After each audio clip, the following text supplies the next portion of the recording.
Hi అండి, welcome to our channel.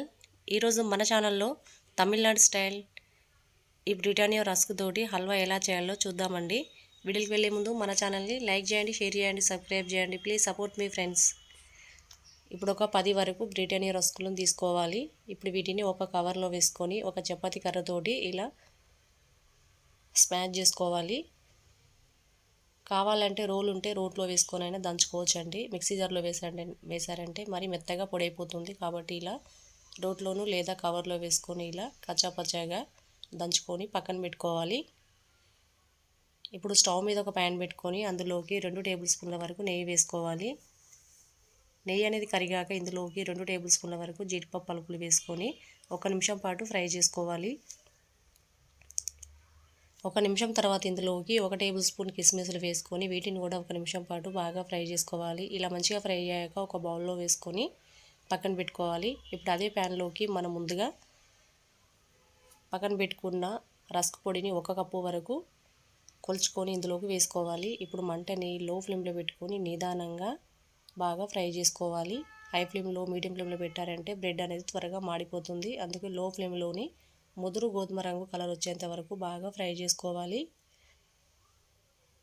ఇలా మంచిగా ఫ్రై అయ్యాక ఒక బౌల్లో వేసుకొని పక్కన పెట్టుకోవాలి.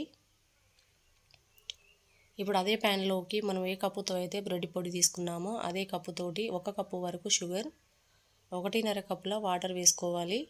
ఇప్పుడు మంటని హై ఫ్లేమ్లో పెట్టుకొని షుగర్ని కరిగించుకోవాలి. షుగర్ అనేది ఇలా కరిగాక ఇందులోకి ఒక 2 లేదా 3 యాలకులను కొట్టి వేసుకోవాలి.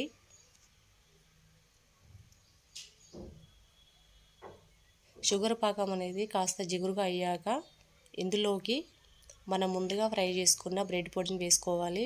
ఇప్పుడు మంటని లో ఫ్లేమ్లో పెట్టుకొని దగ్గరికి అయ్యేంత వరకు ఉడికించుకోవాలి.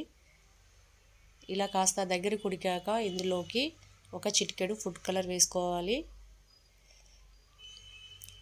ఇష్టం ఉంటే వేసుకోవచ్చు లేదా స్కిప్ చేయొచ్చండి. నేను వీడియో కొంచెం కలర్ఫుల్గా కనబడడం కోసం వేస్తున్నాను. నార్మల్గా ఇంట్లో చేసుకున్నట్టయితే వేయాల్సిన అవసరం లేదు.